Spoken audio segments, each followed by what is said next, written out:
What happened? I think I have something in my eye. It's really hurting. Oh no, we need an eye doctor. Do you know if someone's here who can help me out? Yes, Dr. Surendra Upadhyay is right here with us, and maybe he can help us out. So, speaking about him, Dr. Surendra Upadhyay is well known in the Sai family as the pioneer of international medical camps of Sathya Sai International Organization, UK, and a member of International Medical Committee. Dr. Surendra Upadhyay is an ophthalmologist. Okay, did I say that right? Ophthalmologist that has been coordinating SSIO national and international medical camps and health awareness seminars all over the world since 1985. Dr. Upadhyay is an honorary professor and consultant ophthalmologist, UCL London. He has organized and led free eye treatment camps in India, Pakistan, Afghanistan, Sri Lanka, Russia, Bosnia, Zambia, and Kenya, and in South America. Honestly, some of them I have never even heard of. He had the honor and privilege of working closely with our beloved Baba and with Mother Teresa. Due to his extraordinary contribution to service activities, many people from these countries consider him an equivalent to Swami. Indeed, service to mankind is service to God.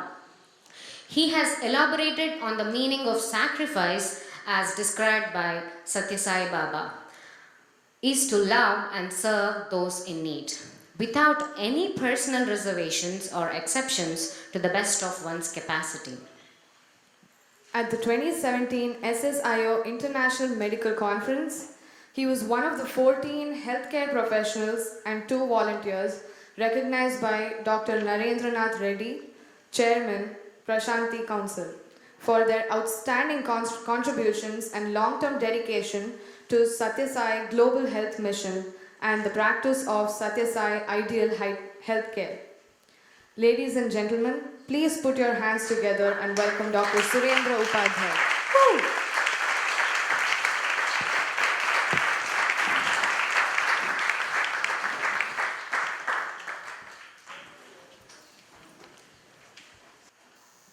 My humble salutation in the lotus feet of beloved Lord Bhagavan Sri Sathya Sai Baba, and salutation to you all because he lives in your heart as well.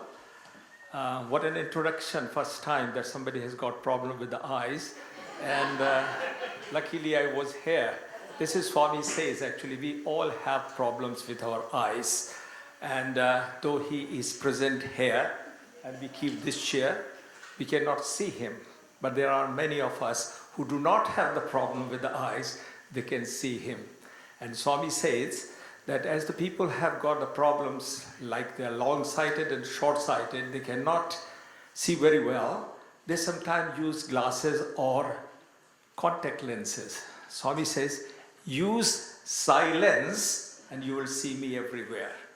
And that's what exactly it is. And I want to clarify one thing which very kindly the sisters have mentioned, that many people see that I am Sai Baba.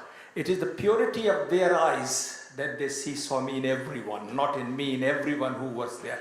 And Brother Hari is the example. We are struggling to see God in everyone despite of Swami has been telling this us for last 85 years that see me in everyone.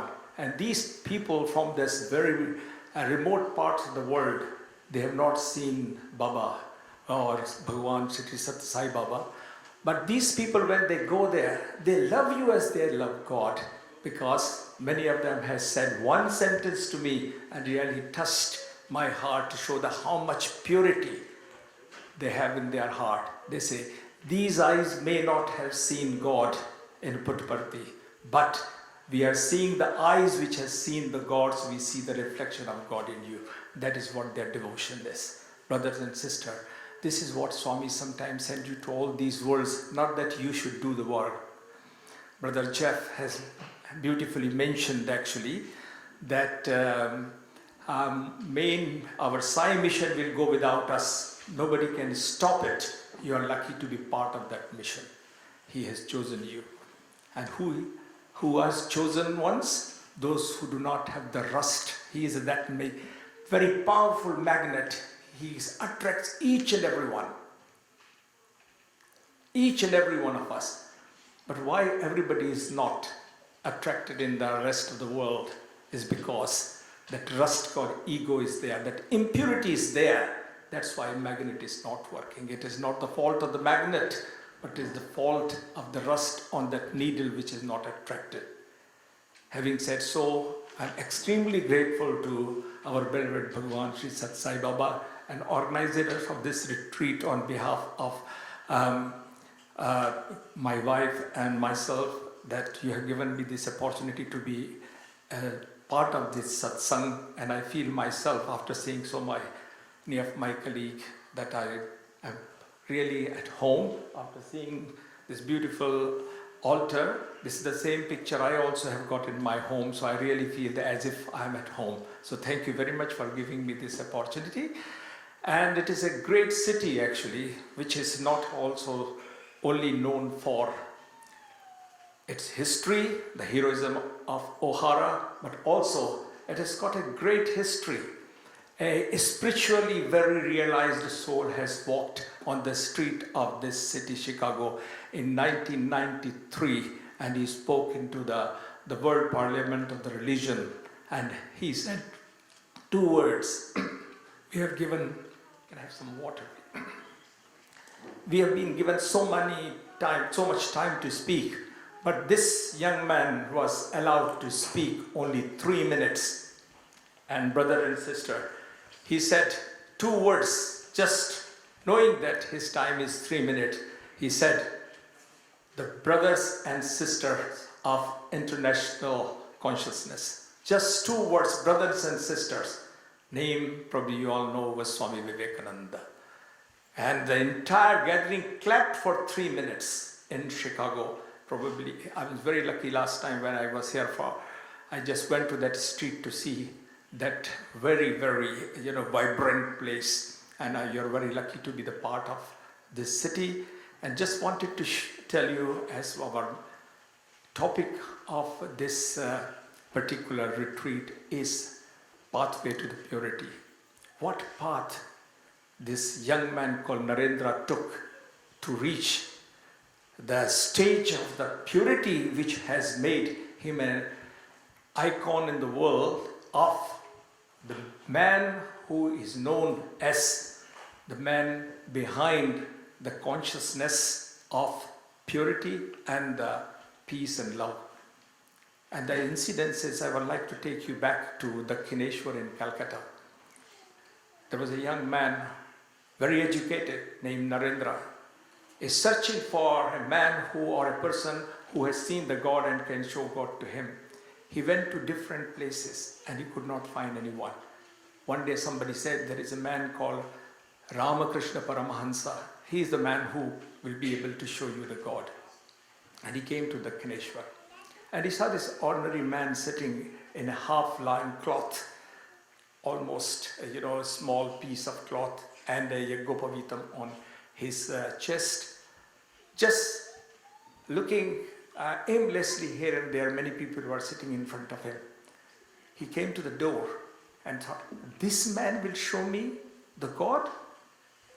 And at that particular time, Ramakrishna looked at this gentleman sitting into the door and says, so you have come. He said only these 3 words, so you have come. Can you imagine? These 3 words transformed Narendra and enlightened his intellect to put the bliss Ananda, hence Vivekananda. Intellect means Viveka and Ananda means bliss. And from there onwards, Narendra has become Vivekananda. Probably those people who have read Shirdi Sai Charitra, Baba has described there are 2 types of guru. One is the Niyat Guru and another is the Aniyat Guru. Aniyat Guru, you have to spend a lot of time with these gurus to do their seva, do all the things which they ask you to do for many years, and they give you a mantra to be realized. But the Niyat Gurus are one, where by darshanam, sparshanam and sambhashanam, within second, you could be a realized soul.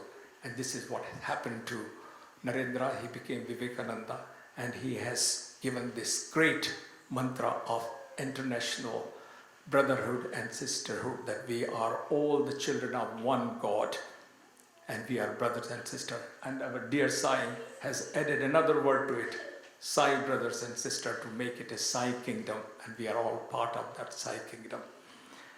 I was very fortunate that in 1985, Swami has taught me one lesson, that whatever you do, you have to do with utmost purity. Unless there is a pure motive, your work will not be recognized. That was the simple mantra has given.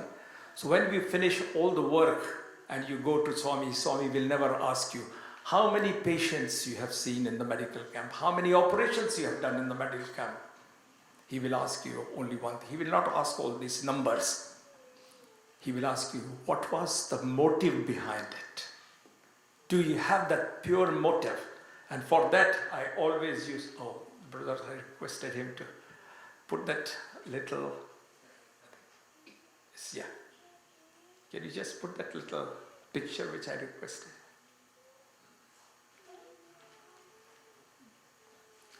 While it is coming, actually, I always use this slide actually to just show, I don't use any other slide projection. This is the sum total of our life, as Brother Jeff said, that Swami's life is his message. Our life should become his message. If the God can leave Vaikuntha and come to serve the poor person like this, why we can't come out of their houses and serve the people wherever they are? That is what Swami has said. This is his message. This poor man has become as popular as Swami is because this picture is most projected picture probably anywhere in the world, and wherever I go I always see this picture. And this suffices our mission. Whatever you do, this is what exactly. God comes down. He bends down to serve the people, to make this people to ascend to the level of the divinity, because there is one ingredient required, and that is the purity. And what is the path of the purity? Just the right conduct and love. These are the two things we require. Whatever you do, make sure that it is with full of righteousness and full of love. When you do this, then you will see each and everything is there. God will come there to help you. It doesn't matter where you are, whether you are 1,000 miles away from Puttaparthi. This is one of the things which really I have enjoyed actually, having worked in all these wonderful places. And I'll take you to one of the wonderful mission which Swami has sent us. Actually, this was a medical camp in Ghana in 1986 after Swami's birthday camp. We were asked to come.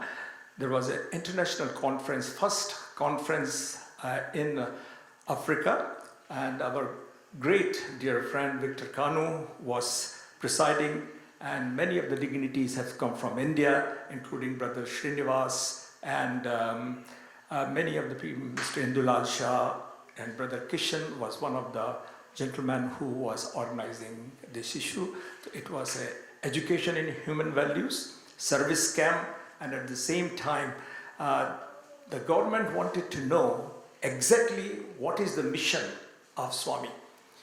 And our job in the medical camp, before I left, I was sent a message by the director of health that there was a young man who suffered from meningitis. Those people who are doctors, they know what meningitis is. It's a very serious condition, and if it is not properly treated, the fatality, the death is the ultimate outcome. So we prepared ourselves, took all the things possible from United Kingdom for this medical camp, came to Ghana, and after the inaugural function, we were asked to go to this particular village because this man was actually taken away by the local witch doctors, and the villagers forced the parents that this boy should not be in the medical college because they were not impressed or interested in the medical facilities given to the villages. And our mission was to re-establish the faith in the modern medicine, because it's not the medicine, it's the only thing, but the most important thing, but certain condition. That's why Swami has built a super specialty hospital as well. So we had a difficult task to convince, and this boy was taken miles and miles away from Accra into these villages.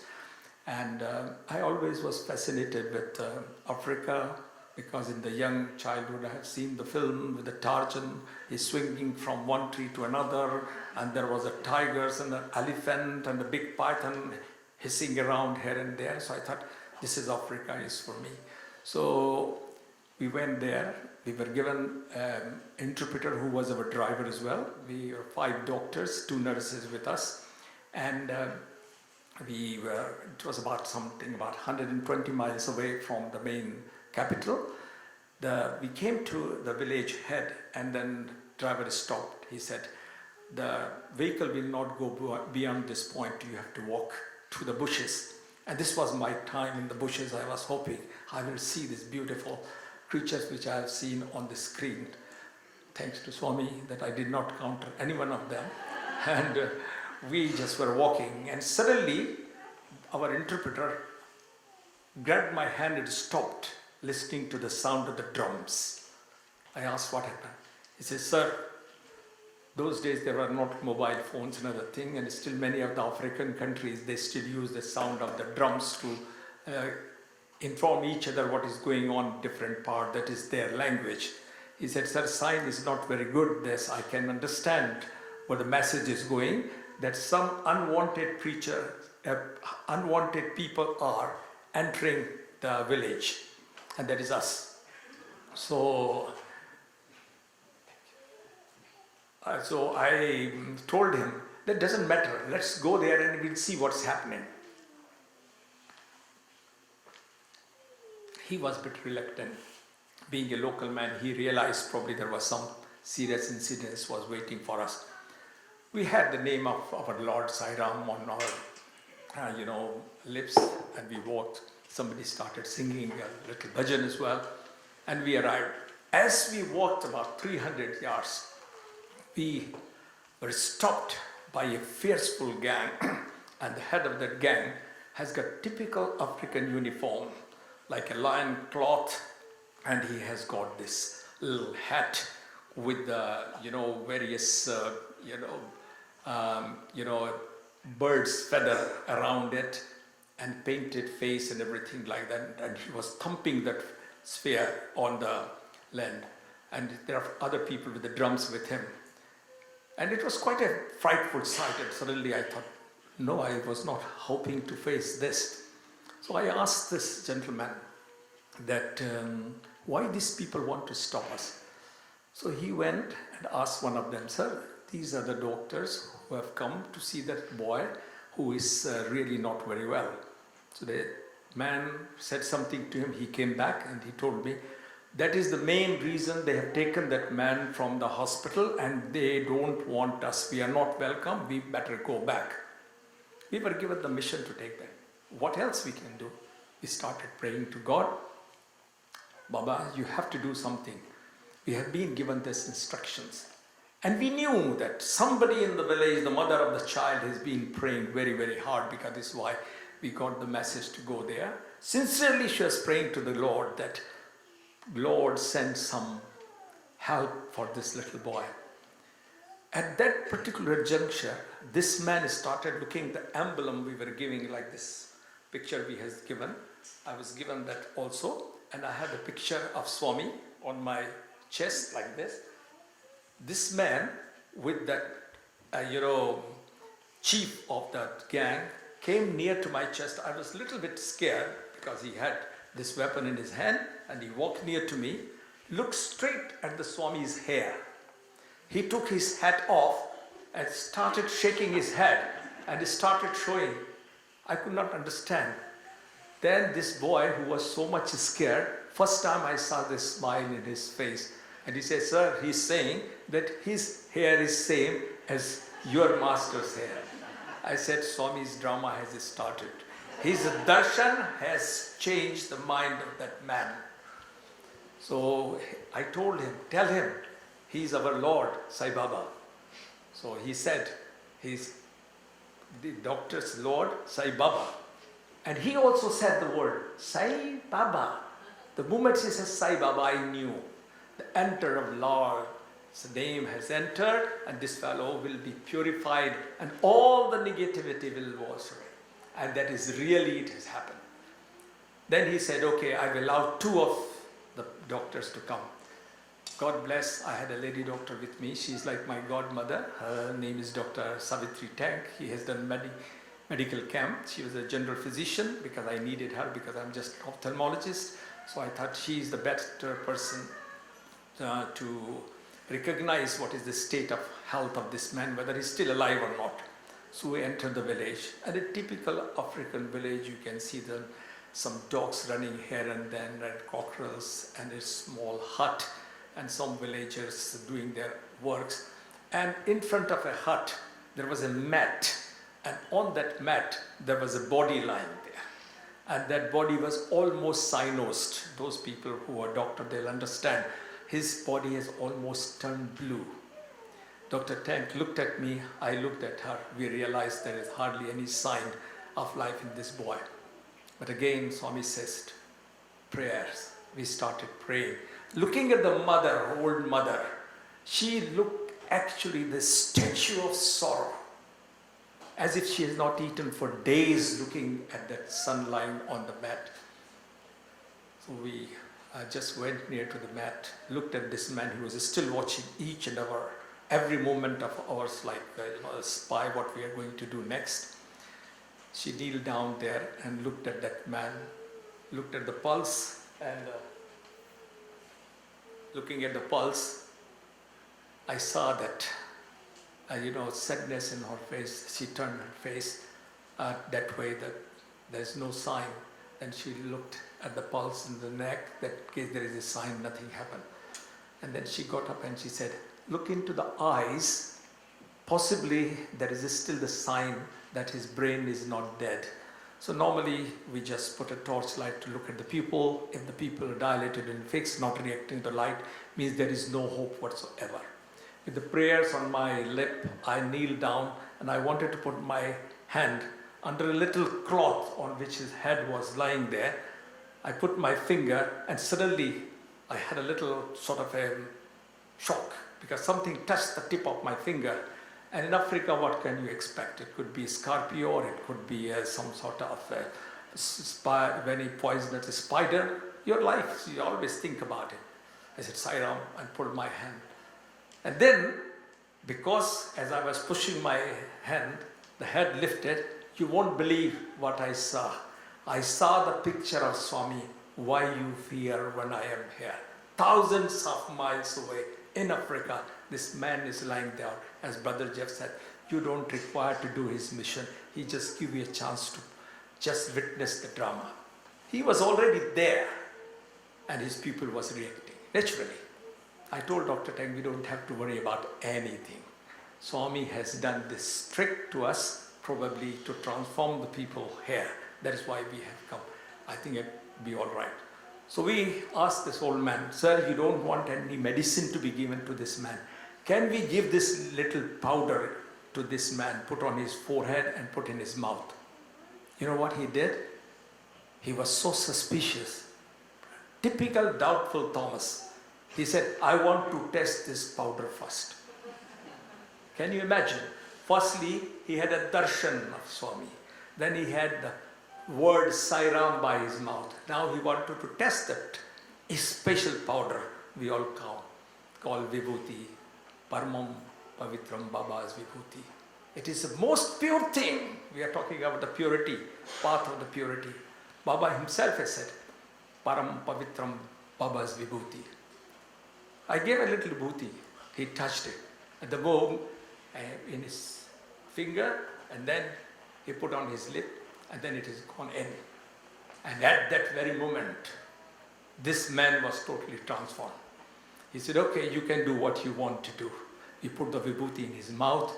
Now we have asked him that, is it okay if you don't want us to take him to the hospital in Accra? Can we start the treatment here? So he said, what you want to do?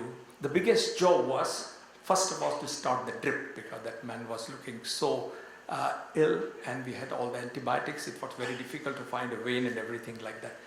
Where will we find a person who can do this thing and stay with the boy there? This is Swami's drama. If you've got a pure intentions, Swami provide you everything. At that moment, amongst the crowd, a young lady in her 30s just comes out, and he says, Doctor, he used my name. He says, Dr. Upadhyay, my name is Claire. I am from Surrey and I work in the neurology unit in Camberwell Hospital. For 2 years I have come here to serve my mother. I could not believe that in that part of the world somebody come out of crowd in African village, knows my name and tells that I am a nurse who is trained to treat the patients like that person was suffering from meningitis. She works in the neurology unit. Can you imagine? This is Swami's drama.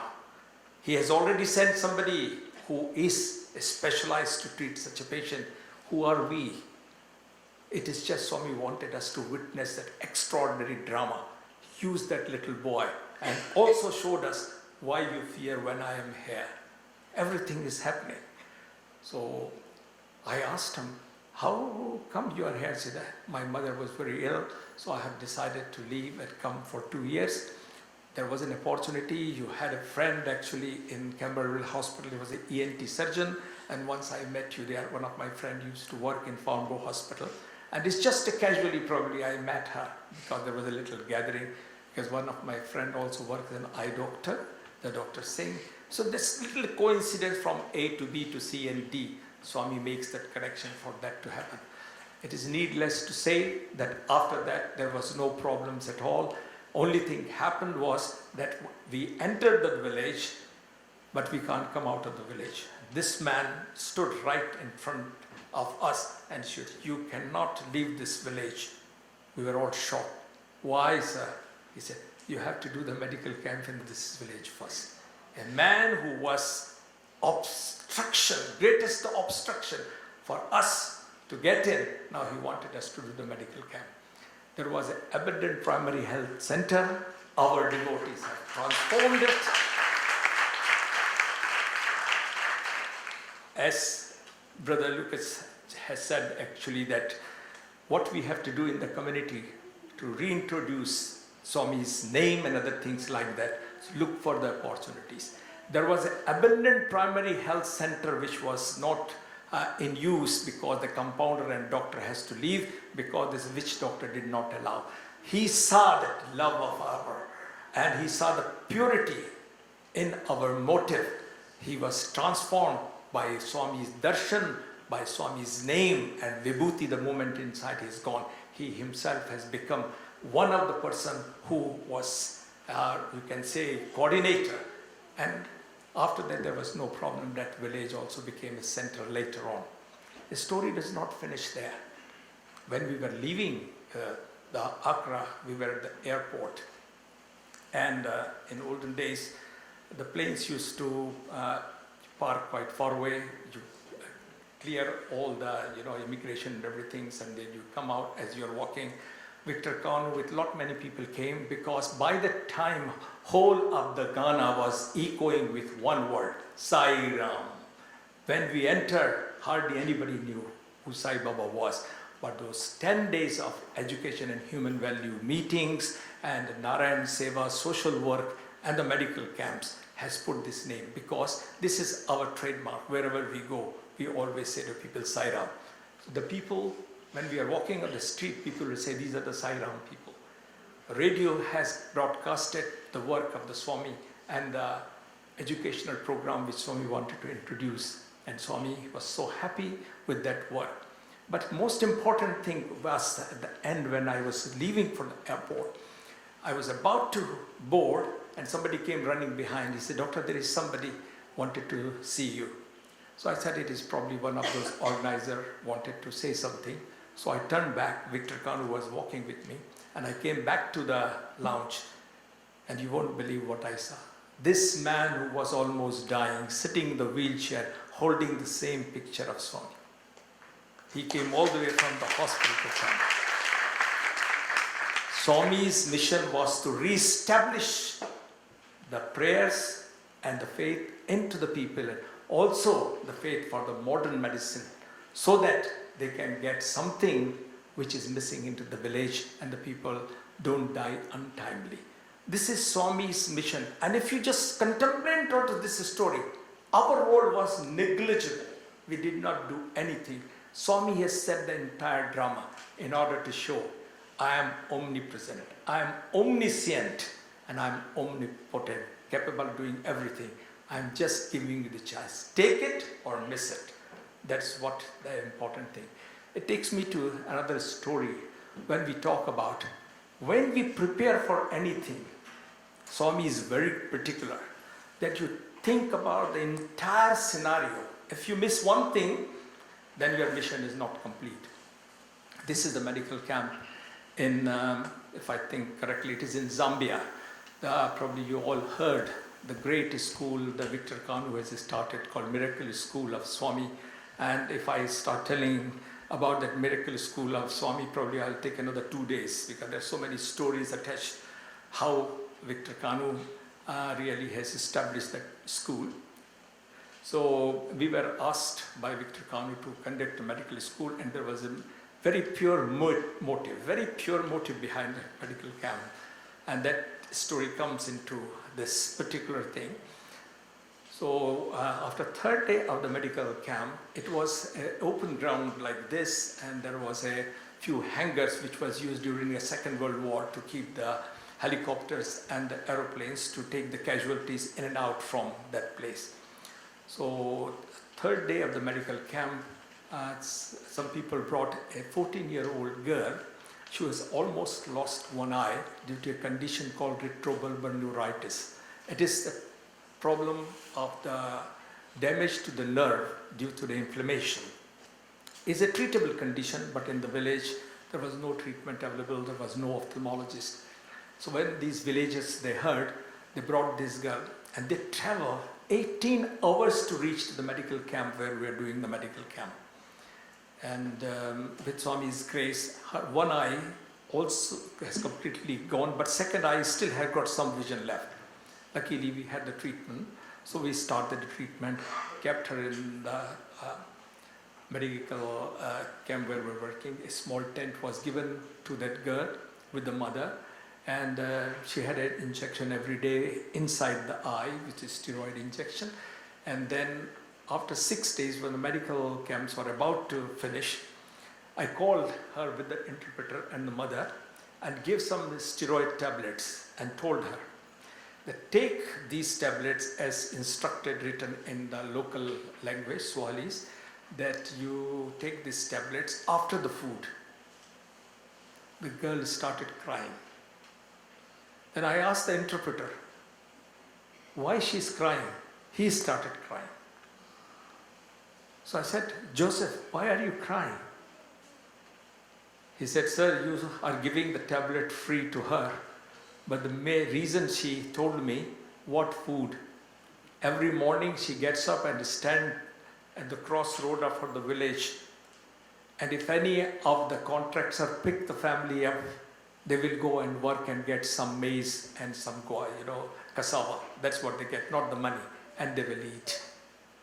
If they are not lucky enough to be picked up by the contractor, they will not have the food. So you are asking them to take the medicine 3 times a day and take after the food. That's why she said, what food? Here she was having everything, because our organization was wonderful to provide all these things. This is the situation. We get up in the morning, or we go our canteen to see. You got a cornflakes, you have got bread, you have got toast, you have got Vitabix. You have got ample choice to see what should I eat. And there are people up. This is what Swami sent us to learn. My 3 children, they were very young at that time. They were also in that medical camp actually. So they saw this situation and it's changed entirely. They were very young at that time. Youngest one was only 2 years of age. But having seen the situation, they realized what the world is, and they never craved for a choice. whatever is given to them on the table, they will be very happy to take. That is one of the wonderful things we can teach our children, to participate into these activities at a very young age, so they can see what is missing in the world and how privileged they are to have everything on the table. I was very surprised that if this treatment is not complete, she will lose the eyes despite of 6 days initial treatment. She need to have that treatment to sustain the quality of the treatment, to reduce the inflammation. What can you do? The prayers is the only thing. At that particular moment, I started saying Sai Ram, Sai Ram. In that room, there was another gentleman waiting to come next to take these people to the village. This fellow volunteered himself to take this mother and daughter to the village. He was listening to this story. He was an Indian gentleman living in Andola at that time. He approached me and said, Dr. Upadhyay, for last 6 months my mother has been asking me to take a project, and I could not decide what it is. I will adopt this family and whole village to look after this thing with the food program. This man was already in the room. How it is possible? He could have gone out. There could be another thing. How the family has been discussing that we should take a Sai program, and the program of the adaptation started. Actually, that some of the volunteers came, that we will take 4 families, 5 families, 6 families. The story does not finish there.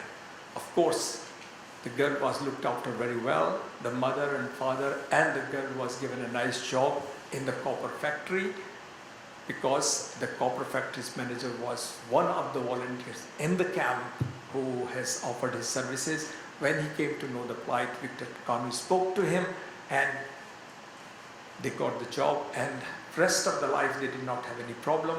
The girl, when she grew, she became one of the great Sai workers and started studying in Victor Kanu's school. This is a little drama. She lost one eye, but she got entire life with her. 5 years later, I have to do another medical camp in the same place again. The first day of the medical camp, Victor and Jenny, his dear wife, they came to my room with a tall young man, white coat and a stethoscope on the neck. He says, Dr. Upadhyay, do you recognize who this man is? I looked at him. Victor, is very difficult to know who this person is. This is your Joseph, your volunteer, who cried that day. He said, because there was no food, he decided and came and told me, Victor, I want to become a doctor so that I can serve my people here. That little time he spent with us inspired him to become the doctor. He can serve his motherland and his family. This is what exactly the inspiration. This is the inspiration which Swami provides. This is what exactly. And when I returned, Swami said, whenever you go to the medical camp, you remember one thing what I taught you. I was very lucky that Swami in 85 given me a very long interview, one-to-one. I sat down with me and said how the medical camp should be performed. What are the things you are supposed to take? What are the things you are not supposed to take? To not have the problem at the customs, to not take the medicine from a Western world to the poor countries. These people, once you go in, may not be able to afford. Look at the Swami's vision of the medicine. These medicine may make them resistant to these higher medicines because they are not available there. And if you buy the medicine locally, it helps the local economy. They get the money also. This is Swami's vision. He wants to make the things very, very simple, all of us. I have probably published this somewhere called Sai Watch, and that beautiful article that what is the Swami's vision about the medical. This is what exactly Swami wanted us to do. And he said, you forgot I told you 3 things. That medical camps are not the only medical camps. And I forgot that. Swami says, you remember, it is the triangle. It is the social care, educare and the medicare. Until unless you have got these 3 things ready, the medical camp will not be complete. If you are doing the medical camp and there is a malnutrition, the food is not there, medicine will not work. If there is a hygiene, we are talking about the pollution, and that's what exactly, as a doctor and every common man knows, that 60% of the diseases are due to the pollution of the air, water and the food. These are the three main things. The rest 40% are due to different things. This is what is such a very important thing. I think it gives me an opportunity to also, when I'm talking about the purity of the pathway to purity, one of the most important thing actually one has to remember that in order to have the purity, as Brother Jack has just touched about, that we have got the purity of the mind, we have got the purity of the speech, and we have got the purity of the karma. Swami once in the interview has said, how do we achieve this? And we all looked at Swami, how do we achieve this, Swami? He said, it is very difficult to pure your mind because it is running here and there thinking about all the desires. In order to curb your desire, there is one thing. The deity who controls this manasa is the Gayatri.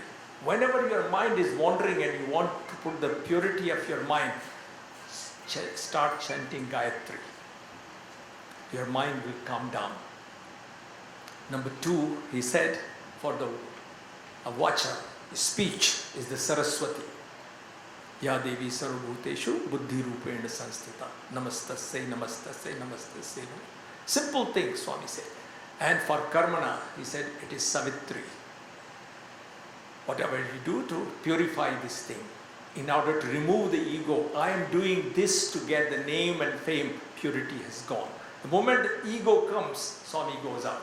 That's what exactly is. Swami and ego.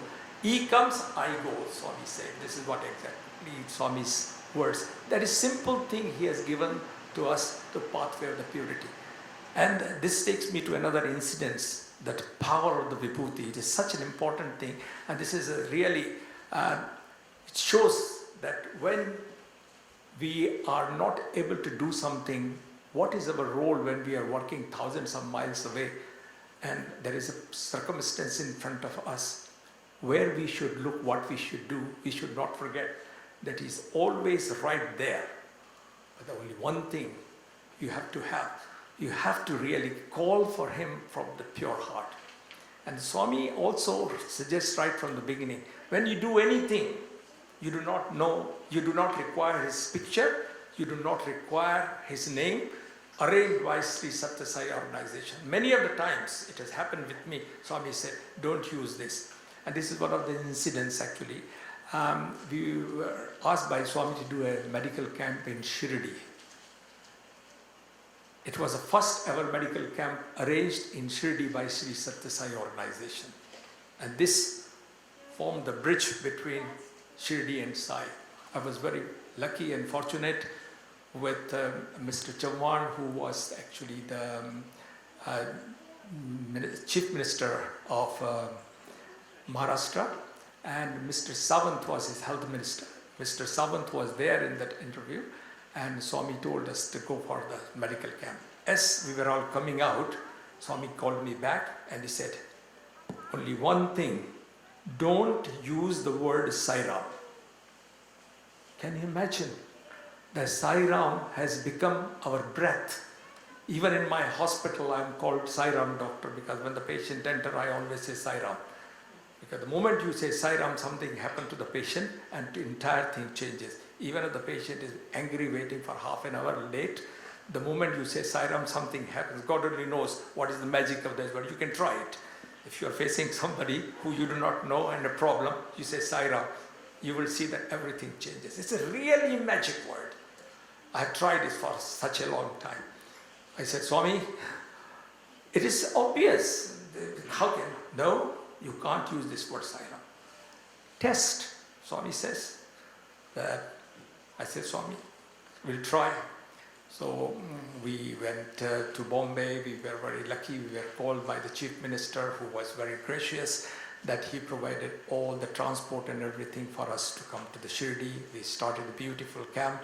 It was a very big camp. And this was such a wonderful thing to see. On Thursday morning, we are very lucky. Probably those people know Raja Reddy. He was one of the first student who used to look after Swami in his Swami's residence. Great bhajan singer, married to Jyotsana, the daughter of Mr. I'm getting old, yes. So he was also our coordinator, he was in the camp. He approached me, Pandaran Dikshit, and he says, Dr. Upadhyay, these people, the pujaris are saying that because of their prayers and other things, they are not able to come to the medical camp. Is it possible you can do a medical camp in the mandir? Can you imagine? Medical camp in Samadhi Mandir, right in the shadow of Swami's Samadhi. Shirdi Baba's picture, Murti and other things like that. Those days it was a different scenario. There was a little corridor and a big hall. Nowadays they've changed everything because the crowd is so enormous. So we said that is very nice, no problem. So we arranged the medical camp. It finished about 4:30, 5 o'clock. And then one of the priests came and told Pandaran Dikshit that today is Thursday, why you don't ask your group to sing bhajans in Samadhi Mandir? So Pandaran Dikshit strictly said that, Pandaran Dikshit, most of the people probably this story. He's one man who has seen both the Babas. And he was also like a doubtful Thomas. He did not believe that Swami was really the incarnate, Shirdi Baba has incarnated. So he has told me this story. We had a wonderful time with listening to him between the transition period and everything. So he simply told us, these people know only Sathya Sai Baba bhajan. So he says, doesn't matter, you sing whatever it is. I never sang in my life. I prayed only one thing to God. God, give me a wife who can sing. She may not have the doctor. And Swami was very gracefully, God, give me a wife who sings. So surprisingly, after Ganesh bhajan, they just put the mic in front of me. I never sang. There is only one bhajan I know verbally, was Manasa Bhajare Guru Charanam. And I sang in Samadhi Mandir that bhajan. And in the end, Pandit Dikshit said, it was good. Can you imagine? The maestro himself is telling it was good. So it must be Ma Saraswati has put those things in my tongue. So that's fine. When the bhajan finished and everything, Aarti finished, you won't believe something very surprising happened. The priest got up, took the mic, and he said, Sai Ram. Swami told us not to say Sai Ram. Now the priest of the Shirdi telling us the Sai Ram, the bridge was formed. That is Swami's mission is. You do not have to tell you are from the Sai organization. You are doing his work. You do not have to have his big, the holdings that Sathya Sai Baba is arranging this camp. You work for him. He will make sure other people recognize his work. That is what exactly his mission. And on the same night, actually, because during this camp I realized there was a gentle young priest, actually he was about 21 years old. He had a droopy eyelid. And I wrote that he required a simple surgery. So he came back to me, he said, where would I go? You have to perform this surgery. I said, no. We have finished the medical camp almost. This was our last day. And our instruction is that we are not supposed to do any surgery on the last day because Swami said there is no follow-up. He insisted. And he came with his father. He said he is going to see a girl for the marriage and it's really very difficult. So if you can do something, your Baba will help. And I said, no, I have to follow the instruction. So this young man used the same Swami's big mantra, which can really put you in trouble, called why fear when he's here. He said, you are his devotee, why you are worried about it? So I said, no. Then ultimately he said, okay, we'll put 2 slips. Writing one yes and no. And he put in Shirdi Baba's feet. And I prayed very hard to Swami. Swami, let it be no. And you won't believe. Swami says, love my uncertainty. It came yes. And I had no choice but to do it. It was not a major operation, but somebody has to remove the stitches. Next day was the Ram Navami, and we were supposed to leave for Bhopal. There was another medical camp, and then we were supposed to put party. It was a very large camp, Shirdi, then Bhopal and everything. Big journey altogether. So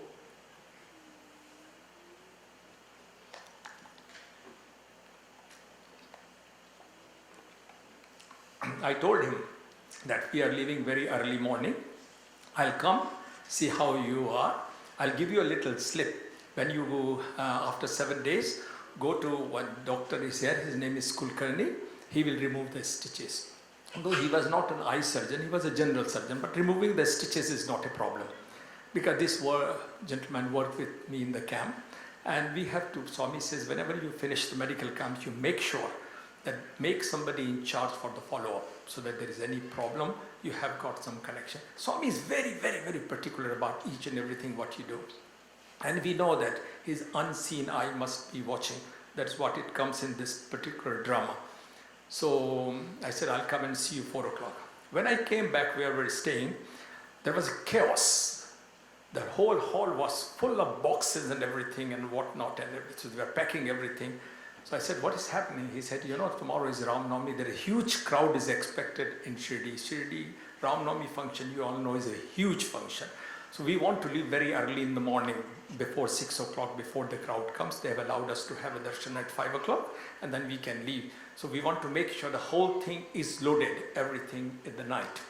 And all the rooms which was where we were living, they were also, things were packed there. And my room, where I was staying with somebody, they have put a lot of things in there, so I could not sleep in that room.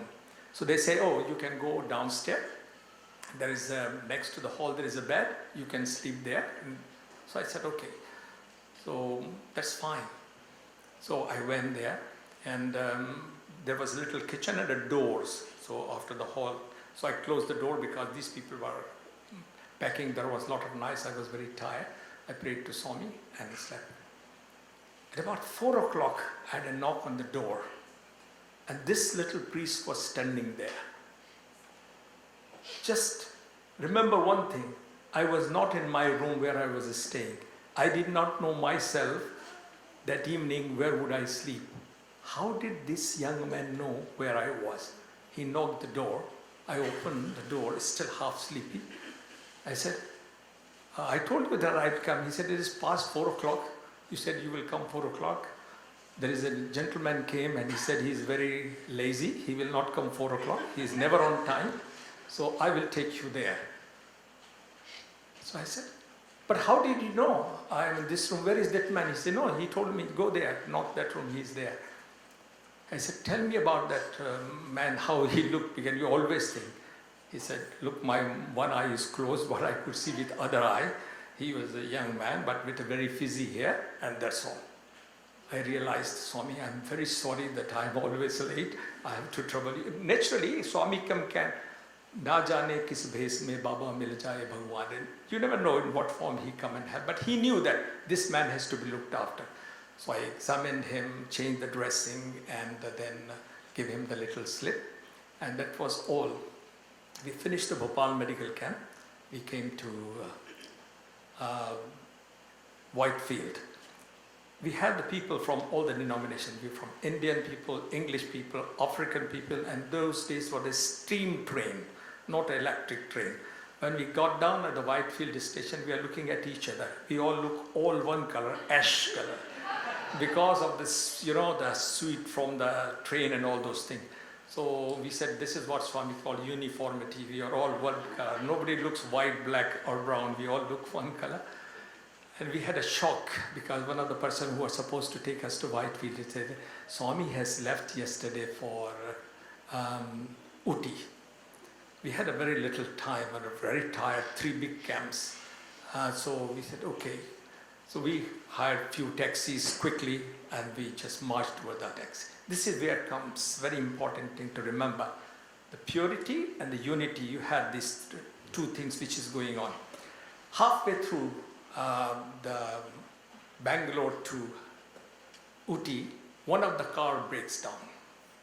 4 people in that car. We have a choice, leave that car, rest of them go, and these people on their, Swami's goodwill when it gets ready and all those things. I have to take a decision. And Swami said, only one thing, whatever you do, have to be with the great unity. If you do not have the unity, you do not have me. Very simple one. If you do not have the unity, you don't have me with you. And I didn't want to miss that thing. So I told all of them, no, we cannot leave. You know, everybody used logic. So one of the gentlemen who a bit older than me, he said, this is their bad luck, that their car broke down. Why we should suffer? We have to return tomorrow. If we don't have the evening darshan of the Swami, we will all miss our flight. So we have to go there. I said, there is no way. And really it took 2-3 hours for that car to be repaired. And when we reached there in Uti, there was a very, very chaotic scene. Everybody was coming down from the hill, running, and all that. By the time we took out of our taxi was taken by somebody. I asked what has happened. He said, early morning, Swami is going to Kodaikanal. What a shock. We have come all the way here, and now these people are looking so hard at me that I could not look into that eye. Because other people could have easily taken their taxi and at least had the Swami's darshan. It was again Thursday. Somehow it was all done, and we said, so we asked somebody, is there any place we can stay tonight so that we can have Swami's darshan? He's going in the morning. So one of the gentlemen came, he said, if you came this morning, even if you paid $100, you would not have got any accommodation. It was all full. Now everybody is going, you can stay anywhere you like. It is so cheap. So we got a place in the hall. It was Thursday. We had a bath. We did a little prayer. And we got up very early in the morning. That was my first time, and most of the people have never been to Uti. We decided to go and stand in the queue. We knew the Swami will come in the car. At least we can have his darshan, and then we can go back to Bangalore and return. That was the program. We are walking up to the hill. Somebody told us, go this way. We are walking, and we are very happy because we could not see anybody in front of us. We could not see anybody behind us. So we thought that's a very good fortunate because there may not be many people and we will have very good darshan. But Swami had something else. This is what exactly happened. Halfway through we are walking, there is a lady from Africa. Her husband also with me. Her name is Ejiban. She has written beautiful books about Swami. She came and told me, Dr. Upadhyay, last night I had a dream that Swami has given us the interview today. I said, May, don't say to anyone, they will kill me. They are all very angry because most of them have missed their opportunity to see Swami. So he said, no, Swami's dreams are never a dream, they are real vision. That is, I said, if it happens, we will see it. I had no, because Swami is leaving. As we are walking, we could see that, the bus is there, the students are loading the things in the bus. It was impossible. We reached there, and to our surprise, we could not find anyone. We are the only few people from our group. We reached there, and there was a revolving gate and a little wall to get in. As we reached there, our good friends, Sevasada, 2 of them ran towards us like this. Why did you come this way? This is only for the students to enter. Can't you see all those people there standing there? And then we can see on the huge big iron gate, big crowd was there waiting. He said, that is the way you have to go there. I said, brother, we are here for the first time. If we go down all the way and come back again, it is about 2 kilometers, we will miss Swami Darshan. He said, no, our job is to make sure that nobody stands here.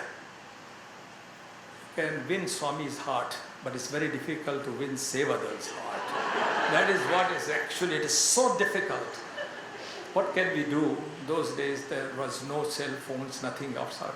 So our usual thing, as Swami says, Manasa, connect me to your mind and the heart. So we started doing Sai Gayatri. We stood 9 of us and just hold hand in hand. At the moment the 9 Gayatri finished, one of the students came running there. He says, you Dr. Upadhyay? I said, nobody knew me, who I am, because the reason is nobody knew that we are coming to the Uti there. I was very surprised, but I was very happy that at least I could hear. He said, yes, you can come and sit near the veranda where Swami's car is. There's a little portico where Swami's car. We were so happy. as if we are in Vaikuntha. We forgot everything and we ran and sat down there.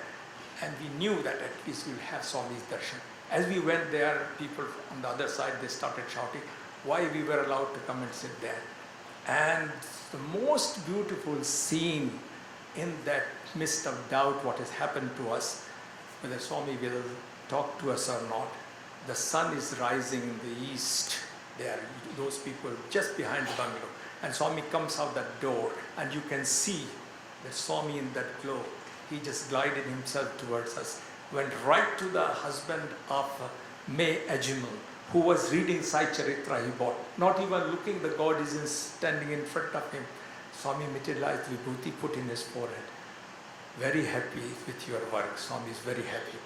Then he came to me. How many of you? I forgot how many of us. I was in absolute ecstasy. The Lord is standing. Few minutes ago, the Sevadar was throwing us away. We did not even we will have a darshan on. No. And I said a number and Swami said, what sort of leader you are? You do not know how many people you are? Then Swami told the number. I said, Swami, at the moment, I don't know anything. Swami said, go in. We had a 90 minutes interview. Swami is ready to go to Kodaikanal. It's just because he wanted to reward us for the unity. Because we were united together. He tests you to the end, but in the end, he will reward you. So wherever there is a doubt, do not waver from the unity. And in the interview, people, it was so much bliss. We went there and Swami said, you know, yesterday there was a group from Iran and they sang bhajans. And one of the bhajans, Swami sang a few lines of that bhajan. It was so beautiful. Swami was telling us. I was sitting Swami was very kind to allow me to sit just next to this. And Swami asked me, have you got a pen? I said, no, Swami. Have you got a paper? I said, no, Swami. I thought Swami wanted to make us write. He said, you're never prepared. You're always late and never prepared. Naturally, somebody gave me a piece of paper and pen and we just... And the Swami said, how was the camp? I said, Swami, you know, yes, santosham, santosham. Then he asked one of the doctor from the Wales, his name was Paul. Swami is very respectful to everyone. That is one thing we should learn from Swami, how we converse with people. He, divine himself, he told this doctor, sir, you saw a patient in Shirdi. Why did you send that patient for X-ray? Dr. Paul got up, tall man. He said, Swami, I've seen hundreds of patients. How can I remember one patient? Swami says, close your eyes. I'll tell you the patient. And he closed his eye. And Swami says, remember, there is a 80-year-old lady, absolutely skeleton, just bone and skin, white toned sari, and lot of blood stains on the sari, coughing blood. He opened the eyes. Yes, Swami, I remember. I thought, Swami, she had tuberculosis. Swami said, you thought she has tuberculosis? Have you forgot your basics of the medicine? You should have just simply put your hand on her back. And I was so lucky, I was sitting next to the Swami. Swami put his hand on my back and the doctors do a thing called percussion. But this is the initial stage of, Swami said, you ask this history. She was running the fever every evening. She had a loss of appetite. Swami is using the doctors, the words. She was vomiting blood. If you have done the percussion, you will hear the sign of the cavity. If you have forgotten the sound of the percussion, put the stethoscope, listen to the chest. You will hear the rails and ronkai. These are the words, Swami, who we think that he is like us, but he has got such immense knowledge, not only about the disease, but the treatment. And he said, you could have just written for the past Isonex and ethambutol. If this lady had the money to go for the X-ray, she would not have got the tuberculosis in the first place. Poverty is the reason for the tuberculosis.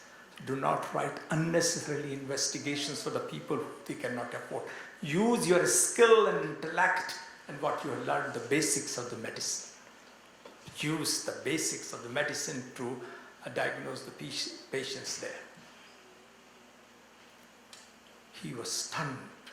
Swami is sitting in Puttaparthi, what is going on there? He knows the patient, but we knew Swami may have come in to test us. So you never know when you are treating anyone, you're talking to anyone, you never know who you are talking to. So never miss that opportunity to love, respect, and do what you will do for God. Then only we can say that's through the purity of my heart, I was united to the God, to see God in everyone.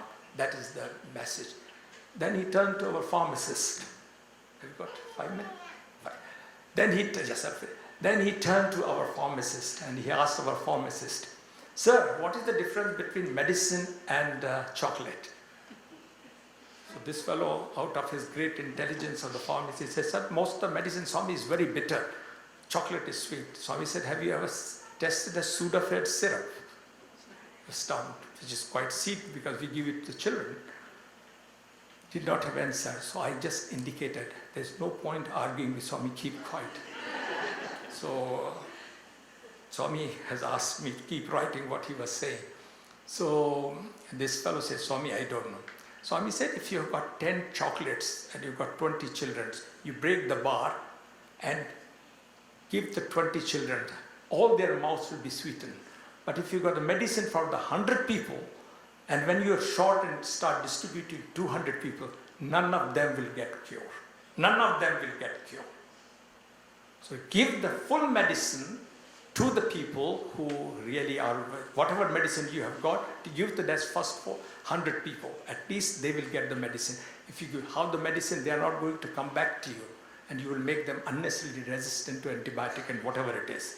So this is what the most important thing is. At that time, I asked Swami, "Swami, these people come for such a long distance. If you do not give the medicine, what would you do?" So Swami says, "That is not your problem. You give the medicine. When you run out of the medicine, just give my vibhuti to them." I said, "Swami, we take the vibhuti with a great deal of faith of your vibhuti that it will cure our problems. These people, many of the people, they do not know about your magnanimity and your power."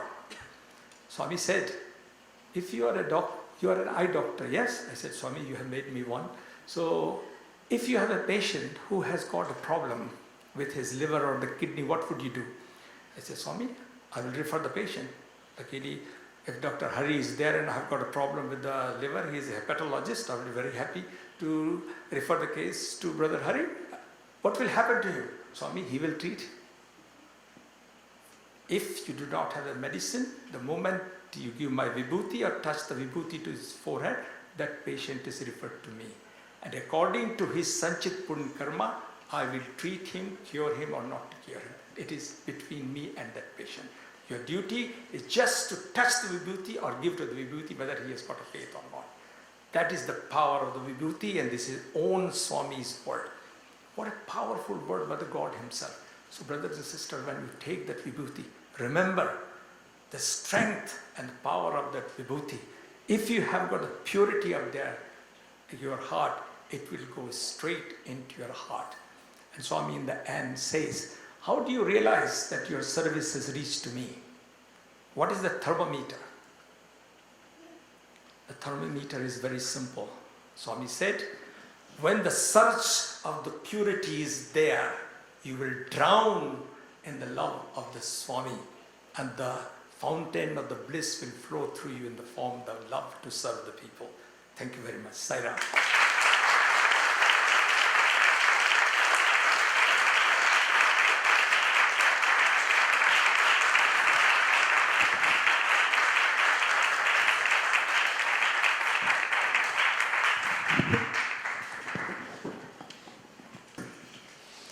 Wow. Thank you, Dr. Upadhyay, for a fascinating speech and delightful stories. And as Dr. Upadhyay mentioned, God bends down to serve people so that we can ascend on our path to purity. And I think this message resonates with everybody. Let's all work towards removing the rust on the needles and purify our hearts to become better human beings.